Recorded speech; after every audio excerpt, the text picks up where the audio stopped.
students, good morning all of you.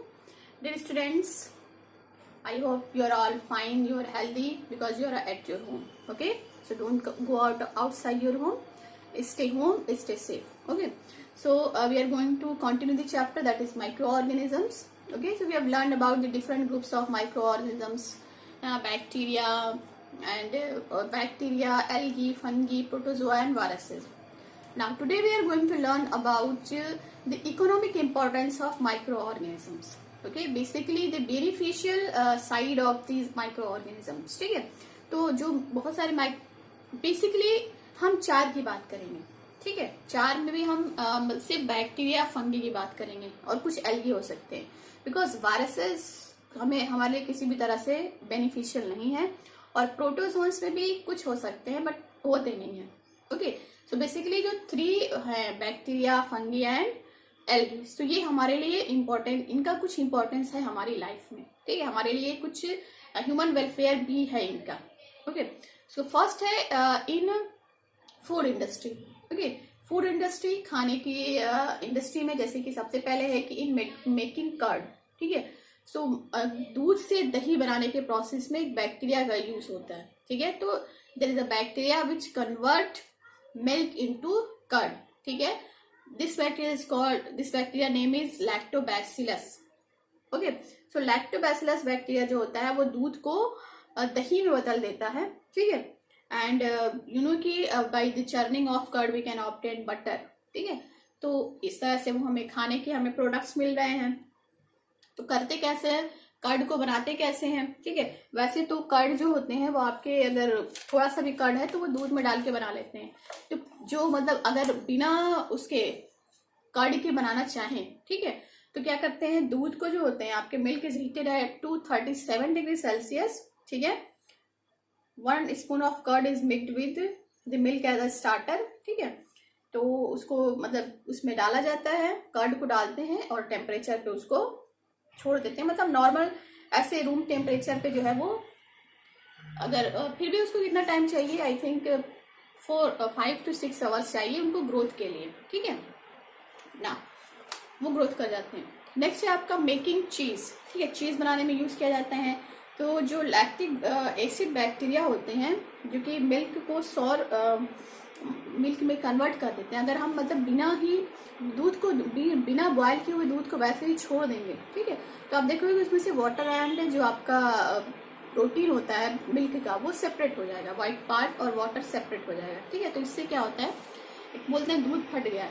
ठीक है, दूसरी चीज की अगर और ज्यादा देर छोड़ देते हैं तो वो थोड़ा सा सॉर टेस्ट हो जाता है. तो लैक्टिक एसिड का जो बैक्टीरिया लैक्टोबैसिलस होता है वो क्या करता है, वो सॉर टेस्ट उसमें छोड़ता है. ठीक है, तो इससे क्या होता है कि सेमी सॉलिड वाला जो हमारे पास पार्ट होता है जिसको हम पनीर बोलते हैं, ठीक है, उससे पनीर बनाया जाता है.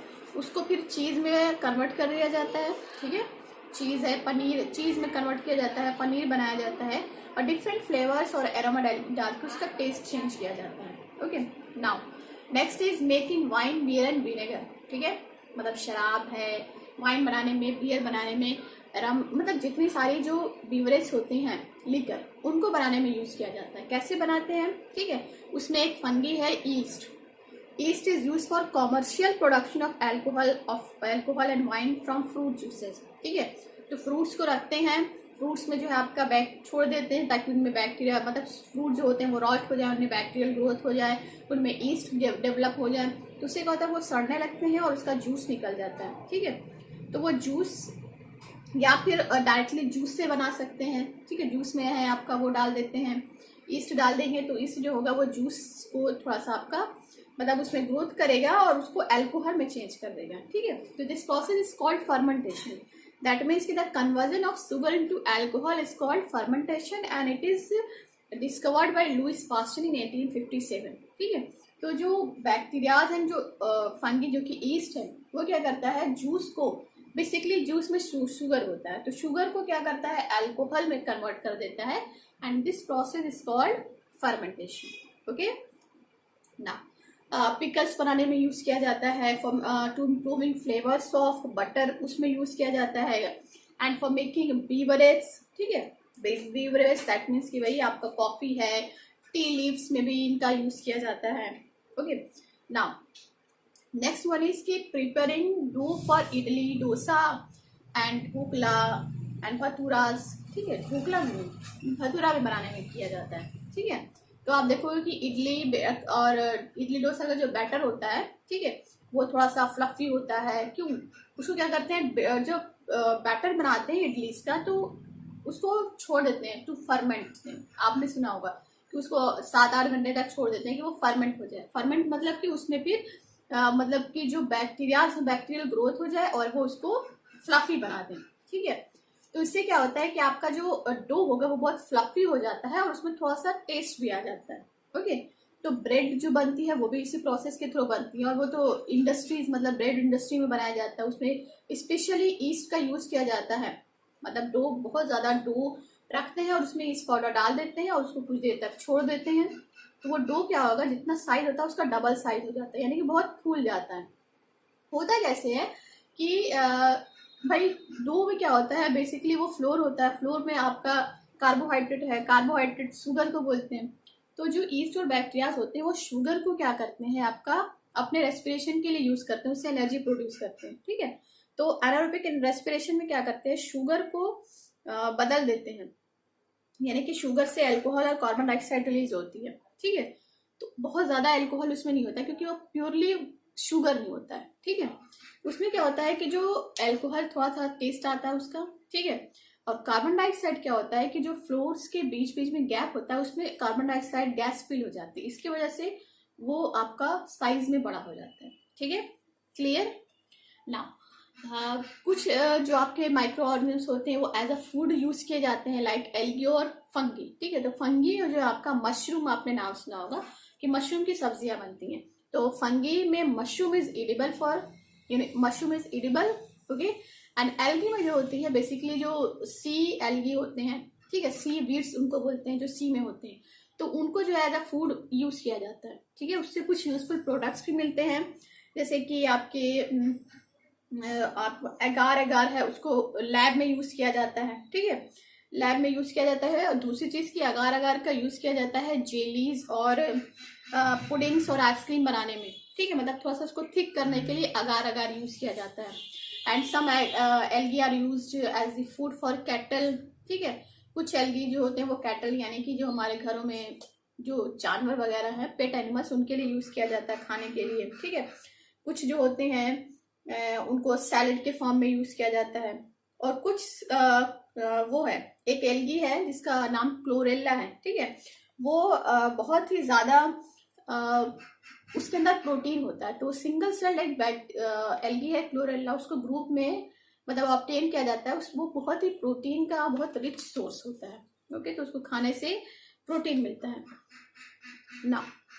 ये तो हो गया फूड इंडस्ट्री की बात। नेक्स्ट है आपका medicinal importance and medicinal value. ठीक है, तो उसमें क्या होता है, बहुत सारे माइक्रो ऑर्गेनिज्म से हम मेडिसिन भी ऑब्टेन कर सकते हैं, जैसे कि इन प्रिपरेशन ऑफ एंटीबायोटिक्स। ठीक है, एंटीबायोटिक्स जो होती है वो मेडिसिन है जो कि जो अगर बैक्टीरियल डिजीज अगर आपकी बॉडी में कोई हुई है तो उसमें एंटीबायोटिक्स दिया जाता है। तो एंटीबायोटिक्स जो होती हैं वो ऐसे केमिकल्स होते हैं जो कि बैक्टीरिया को मार देते हैं। ठीक है, तो एंटीबायोटिक्स में स्ट्रेप्टोमाइसिन है, इरिथ्रोमाइसिन है, क्लोरोमाइसिटिन है, एरोमाइसिन है। ठीक है, तो ये जो है फंगी से भी ऑब्टेन किए जाते हैं और बैक्टीरिया से भी ऑब्टेन किए जाते हैं। ठीक है, सो पहली जो first antibiotics obtain from Penicillium notatum and antibiotic is penicillin. ठीक है, उसके बाद फिर बाकी दूसरी एंटीबायोटिक्स को ऑब्टेन किया गया टू किल बैक्टीरिया। ठीक है, बैक्टीरियल डिजीज। नाउ नेक्स्ट है आपका इन प्रिपरेशन ऑफ वैक्सीन। ठीक है, वैक्सीन के प्रिपरेशन में यूज किया जाता है। वैक्सीन जो है वो एक तरह से हमारे लिए पहले से बॉडी को तैयार करते हैं डिजीज के लिए। तो उसमें जो है आपके अगर बैक्टीरियल डिजीज है तो बैक्टीरिया को डेड और उनको वीकेंड फॉर्म में बॉडी के अंदर एंटर किया जाता है। ठीक है, ताकि हमारे अंदर बॉडी में जो है आपके वो सब एंटीबॉडीज जो होती है वो जनरेट हो सके। ठीक है, बहुत सारी डिजीज की जो है वो आप वैक्सीन बन चुकी हैं, सबकी बॉडी में लगी भी होंगी जब हम लोग छोटे थे। ठीक है, तो small pox, chicken pox, cholera, tuberculosis, hepatitis, एक टाइफॉइड, सबका जो है आपका वैक्सीन लगी है बॉडी में, ठीक है। और अब जो कोरोना वायरस है उसकी भी वैक्सीन आ गई है, तो वैक्सीन है और वैक्सीन लगा लेंगे तो हमें डिजीज नहीं होगी। ओके, नाउ नेक्स्ट है आपका सिंथेसिस ऑफ विटामिन बी। तो एक आपका बैक्टीरिया है एस्चेरिचिया कोलाई, उससे क्या होता है कि वो आपका विटामिन बनाने में हेल्प करता है, वो हमारे बॉडी के अंदर ही रहता है और विटामिन बी कॉम्प्लेक्स बनाता है। Okay, clear. नाउ नेक्स्ट है आपका कि industrial use of micro organisms, industries में कहाँ कहाँ यूज किया जाता है, ठीक है। तो जैसे कि लेदर इंडस्ट्री है, उसको टैनिंग ऑफ लेदर में, ठीक है, लेदर को टैन करने के लिए यूज किया जाता है कि उसके अंदर जो है आपके जो bacteria are used in leather industry for tanning the hard skin of animal so that leather become soft and pliable. तो उसके अंदर बैक्टीरिया को छोड़ दिया जाता है, यानी कि बैक्टीरियल ग्रोथ के लिए उस लेदर को छोड़ दिया जाता है और वो लेदर थोड़ा सा सॉफ्ट हो जाता है, तो उससे प्रोडक्ट्स बनाने में इजी होता है। रेटिंग ऑफ फाइबर्स, जैसे कि जूट फाइबर्स, जूट जो होता है वो उनके स्टीम से ऑब्टेन किया जाता है प्लांट की। तो जूट के फाइबर स्टीम को क्या किया जाता है, वाटर में डाल दिया जाता है, तो उसके अंदर जो है वो बैक्टीरियल ग्रोथ हो जाता है। इससे क्या होता है कि जो जो जूट की स्टीम होती है वो सॉफ्ट हो जाती है, उससे हम इजीली फाइबर्स को सेपरेट कर सकते हैं।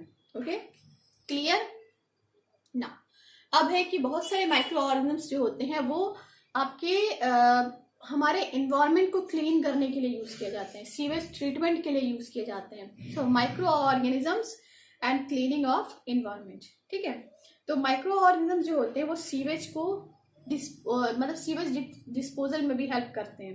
Okay, some bacteria dispose municipal sewage containing urine, faeces and other waste into useful substances, ठीक है। भाई सीवेज में सब गंदगी जाती है, सब जो है आपके फीकल मैटर है, यूरिन है, बहुत जो है आपके एनिमल्स के एक्सक्रीटा है, वो सब बह रहे होते हैं, तो उसको सीवेज में, सीवेज जो होता है वो आपका पता है कि जो रिवर्स होते हैं वहां पे सीवेज के वाटर को गिराया जाता है। लेकिन अगर डायरेक्टली हम बिना उसको हम माइक्रो ऑर्गेनिज्म से ट्रीट किए हुए हम डायरेक्टली जो घरों की गंदगी निकल रही उसको हम सीवेज पाइप के थ्रू उसमें डिस्पोज कर दे वाटर बॉडीज में और रिवर्स में, तो वो तो पॉल्यूटेड हो जाएंगी, ठीक है। और उसमें रह रहे जो एनिमल्स हैं उनको ग्रोथ पे इफेक्ट पड़ेगा, ठीक है। तो इसके लिए क्या करते हैं, पहले जो सीवेज वाटर होते हैं या सीवेज जो होता है उसको पहले ट्रीट किया जाता है माइक्रो ऑर्गेनिज्म से, ठीक है। तो ताकि उनमें जो गंदगी वगैरह उसको हम दूसरे प्रोडक्ट्स में चेंज कर सकें, ठीक है। तो इसमें वहां पे बैक्टीरिया का यूज किया जाता है। ओके, ना दूसरी चीज है कि हमारे एनवायरनमेंट में नेचुरली बैक्टीरियाज और फंगी जो होते हैं वो एज अ डीकम्पोजर और क्लींजिंग एजेंट जो है वो काम कर रहे होते हैं, ठीक है। होता क्या है कि जो डोमेस्टिक वेस्ट प्रोडक्ट्स होते हैं जैसे कि वेजिटेबल पील्स हैं, आपके फ्रूट्स हैं, गार्डन वेस्ट है, फॉलन लीव्स, ट्विग्स, प्लांट्स के जो पार्ट्स वगैरह है, फ्लावर्स गिर गए हैं, ठीक है। तो वो जब आते हैं गिरते हैं तो उससे क्या होता है कि सॉइल बैक्टीरिया जो होते हैं वो उसको डीकम्पोज करते हैं और उसको मैन्योर में कन्वर्ट कर देते हैं, ठीक है ना। सो डीकम्पोजेस एक तो ये हो गए, ठीक है, जो हमारे डेली के जो कुछ प्रोडक्ट्स होते हैं, प्लांट्स ये हो गए, आपके घर के जो आप पत्तियां वगैरह जो पील्स वगैरह हैं, वेजिटेबल्स के हैं, फ्रूट्स के, उनको बाहर फेंक देते हो, तो उसको ऐसे बाहर नहीं फेंकना चाहिए, उसको आप सॉइल में डाल दो या सॉइल के ऊपर रख दो, तो उसमें बैक्टीरियाज लग जाते हैं, तो वो मैन्योर में उसको चेंज कर देगा। ओके, आपने फर्स्ट वाला चैप्टर में पढ़ा है कि हम उससे कंपोस्ट बना सकते हैं ना। इससे क्या होगा, सॉइल की फर्टिलिटी बढ़ती है, ठीक है। दूसरी चीज कि इस प्रोसेस से क्या होगा कि रिसाइकलिंग ऑफ मटेरियल्स होगा, ठीक है। तो बैक्टीरिया और फंगी जो क्या करते हैं वो कॉम्प्लेक्स ऑर्गेनिक कंपाउंड्स को सिंपल इनऑर्गेनिक सबस्टेंसेस में चेंज कर देते हैं, और वो सबस्टेंसेस क्या होते हैं आपके सॉइल में मिक्स होते हैं, and these substances are again used by plants for their growth, ठीक है। जैसे कि नाइट्रोजन, अब भाई हम हर एक जो है आपके एनिमल्स और प्लांट्स की बॉडी में जो है आपके कार्बन, हाइड्रोजन, नाइट्रोजन सब कुछ प्रेजेंट है, तो वो क्या करते हैं कि जो कॉम्प्लेक्स मटेरियल है उसको तोड़ते हैं, डिकम्पोज करते हैं और सिंपल सबस्टेंसेस में कन्वर्ट कर देते हैं। तो इससे क्या होता है कि कार्बन और जो आपका नाइट्रोजन, ऑक्सीजन वगैरह है, ऑक्सीजन तो वो तो एयर में निकल गई, ठीक है, कार्बन है, फास्फोरस है, और जो केमिकल्स हैं वो आपके सॉइल में चले जाते हैं और उसको दोबारा से प्लांट अपनी ग्रोथ के लिए यूज कर लेते हैं। ओके, क्लियर है ना। नेक्स्ट है आपका एक तो ये हो गए, ठीक है। इससे क्या होता है कि सॉइल की फर्टिलिटी बढ़ती है, प्लस जो होते हैं रिसाइकलिंग ऑफ मैटर हो रहा है, जो आपका एनवायरनमेंट है वो भी क्लीन हो रहा है। ओके, एक और चीज ये है कि जो माइक्रो ऑर्गेनिजम्स होते हैं वो सॉइल की फर्टिलिटी एक और तरीके से बढ़ाते हैं, ठीक है। कैसे कि वो क्या करते हैं, दे फिक्स नाइट्रोजन। ओके, होता ये है कि जो प्लांट्स होते हैं, कि प्लांट्स नाइट्रोजन जो होते हैं वो कहाँ से लेंगे, क्योंकि फोटोसिंथेसिस के प्रोसेस में तो नाइट्रोजन उनको कहीं मिल नहीं रहा है। और आपने पढ़ा है कि नाइट्रोजन को वो या तो आपके सॉइल से लेंगे, ठीक है, या तो वो एनिमल्स से लेते हैं, इंसेक्टिवोरस प्लांट्स, ठीक है। तो एनिमल्स जो इंसेक्टिवरस प्लांट्स है तो वो तो ले लेते हैं, तो जो आपके सॉइल से ले रहे हैं वो कैसे ले रहे हैं, तो सॉइल में क्या होते हैं कि जो सॉइल बैक्टीरियाज होते हैं वो क्या करते हैं, आपके जो एटमॉस्फेरिक नाइट्रोजन है, हमारे एयर में जो नाइट्रोजन प्रेजेंट होती है उसको वो नाइट्रेट और नाइट्राइट में चेंज करते हैं, तब जाके वो प्लांट्स होते हैं वो उसको एब्जॉर्ब करते हैं। ओके, सो कुछ बैक्टीरिया, सॉइल बैक्टीरिया जिसको हम साइनोबैक्टीरिया बोलते हैं, ठीक है, वो क्या करते हैं, they convert nitrogen present in atmosphere into nitrogen compound. Okay, this is called as nitrogen fixation. Okay, तो ये हो गए। और कुछ स्पीसीज होती हैं बैक्टीरिया की, जैसे कि राइजोबियम है, तो वो कुछ प्लांट्स की रूट में रहता है, ठीक है, रूट में प्रेजेंट रहता है। तो उससे क्या होता है कि जो भी वो होते हैं नाइट्रोजन कंपाउंड्स हैं, ठीक है, या नाइट्रोजन के जो मटेरियल्स हैं उनसे नाइट्रेट में चेंज करके वो प्लांट्स को देते हैं। ओके, कुछ एल्गी जो होते हैं वो आपका एज अ मैन्यूर यूज किए जाते हैं। तो टोटली हम ये कह सकते हैं कि जो कुछ माइक्रो ऑर्गेनिज्म जो होते हैं वो हमारे लिए यूजफुल है। कैसे यूजफुल है, फूड इंडस्ट्री में यूजफुल होते हैं, उनसे हम मेडिसिन बना सकते हैं, ठीक है, उनसे जो उनका यूज इंडस्ट्रीज में किया जाता है। और दूसरी चीज कि वो हमारे इन्वायरमेंट के लिए, ठीक है, as a cleansing agent, decomposer, soil fertiliser बनाते हैं, ठीक है। तो वो बहुत तरीके से हम उनको यूज कर सकते हैं, ठीक है, वो हमारे लिए हार्मफुल ही नहीं है, हमारे लिए बेनिफिशियल भी है, ठीक है। So what we have learned today, the beneficial or economic importance of microorganisms. Okay.